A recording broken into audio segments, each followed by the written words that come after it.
D major scale uses two sharps, the C sharp and the F sharp. I personally like to build up from 4 simple chords, and this is what we're going to start with.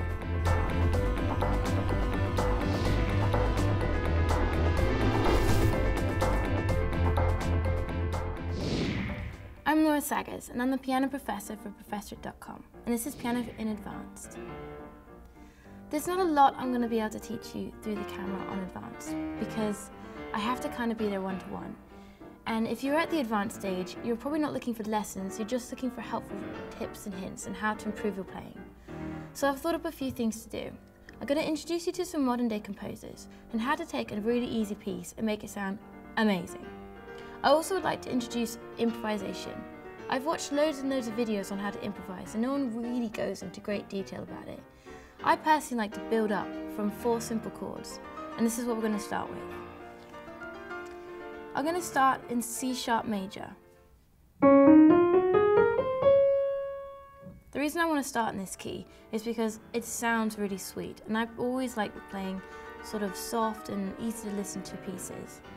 They're easy to improvise with, and we're going to use only 4 chords in the left hand throughout the entire piece. So let's build it up. Start by using A sharp, G sharp, F sharp, E sharp.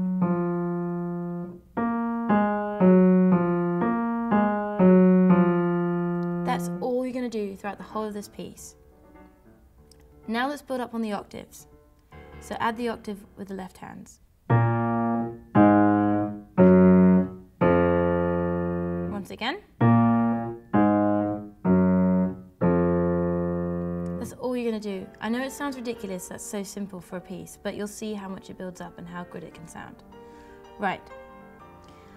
Using C sharp, E sharp, and A sharp, those are going to be your first notes for the right hand. Then continue with the same 2 notes and the first 2 notes in the right hand, C sharp, E sharp, G sharp next.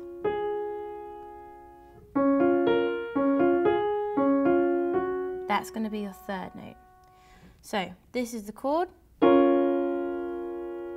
C sharp, E sharp, A sharp. Then next it's going to be C sharp, E sharp, G sharp, and then C sharp, E sharp, F sharp. Start with the left hand.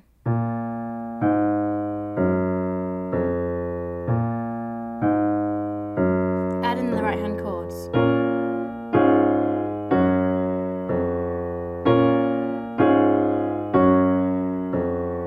Now, to add a little bit of spice to it, separate the right hand. And you can either choose to repeat that last chord for the 4th beat or go back up to the 2nd chord. For example.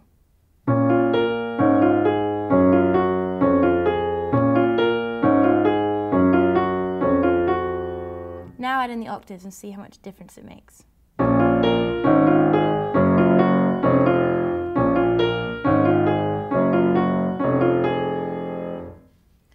Now, looking back at the right hand, we've done our separation. Try doing it backwards, so.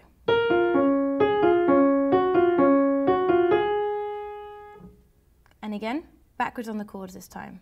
So starting with the A sharp, down to the C sharp, G sharp, down to the C sharp, and the F sharp, down to the C sharp. Do the simplified left hand.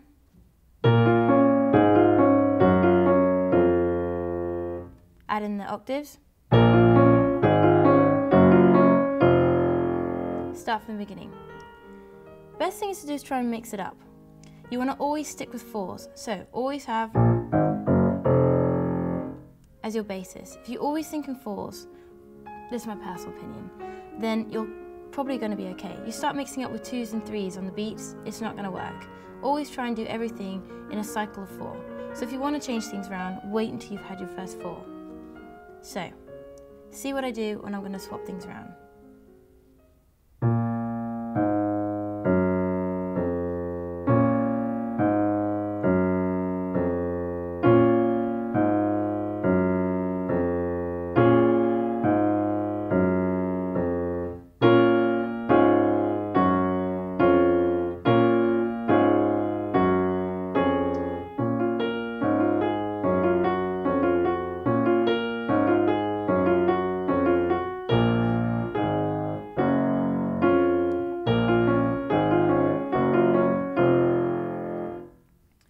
literally just 4 notes that we're playing.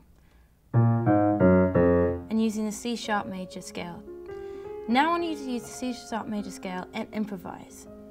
Start by just going right up the scale when you're doing the left-hand chords. For example. Now add in a rhythm to it. So bring in some pauses.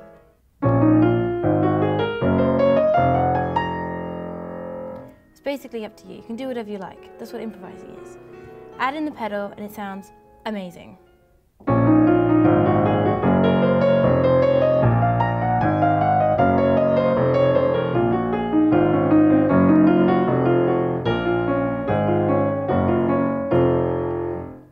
All it was a C sharp major scale. I'm just playing all the notes in the scale.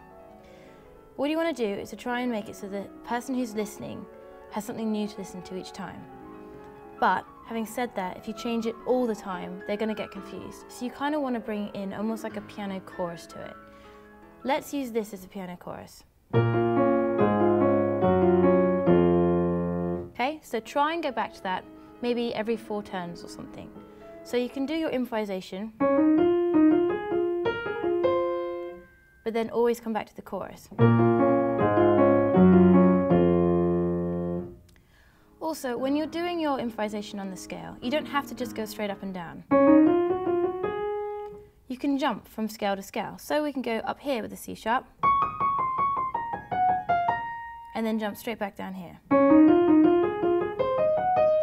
And it doesn't have to be note to note. You can do some skips. But I guarantee you, if you stick with that scale, you're not going to have any problems. You're not going to have any weird bum notes when you're sitting there going, why does that not sound good? This is a really simple way of improvising, but I find it works. And if you're really secret about it, it makes it sound amazingly impressive. And everyone thinks you're really good, when in fact you're just playing a scale with a couple of chords in the left hand. Let's hear what it sounds like completed.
And there you have it.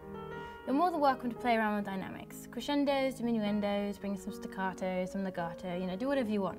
But the basics are there. Stick with a simple chord pattern in the left hand, then base your right hand round a scale. Try and stay within the scale, otherwise it's going to get too complicated. That's the easiest form I can do for improvisation. I'm Laura Sagos and I'm the piano professor for professor.com. This is the Piano for Advanced Improvisation.